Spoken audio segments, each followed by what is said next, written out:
బుల్లితెరపై కెరీర్ను ప్రారంభించిన నిహారిక తరువాత వెండితెరపై హీరోయిన్గా అడుగుపెట్టింది.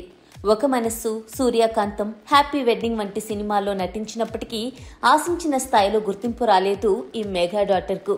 వరుస ఫ్లాప్ల తర్వాత సినిమాలకు గుడ్ బై చెప్పి వ్యక్తిగత జీవితంపై దృష్టి సారించింది.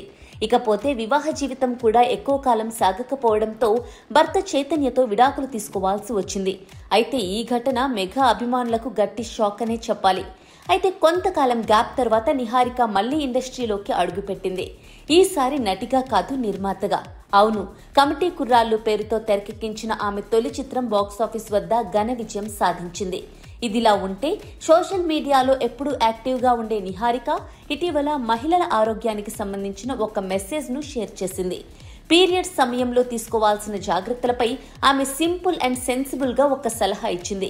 డియర్ లేడీస్, మహిళల శరీరం అద్భుతమైనది. మన బాడీస్కి ఏం చేస్తున్నామో వాటికి తెలుసు. అవి చేసేది ఒకే ఒకటి, ప్రొటెక్ట్ చేయడం, హీల్ చేయడం. నెల మొత్తం మనం ఒకేలా ఉండం. హైయెస్ట్ హైస్, లోయెస్ట్ లోస్ అనుభవించడం సర్వసాధారణం. కాబట్టి మీ బాడీ ఏం కోరుకుంటుందో అది ఇవ్వండి అని ఇన్స్టాగ్రామ్ స్టోరీలో పోస్ట్ చేసింది నిహారిక. ప్రస్తుతం నిహారిక ఈ సందేశం నెట్టింట వైరల్ అవుతోంది. సాధారణంగా కనిపించే ఈ మాటల్లో మహిళలు తమ శరీరాన్ని అంగీకరించి ప్రేమించుకోవాలనే గొప్ప భావన దాగి ఉంది.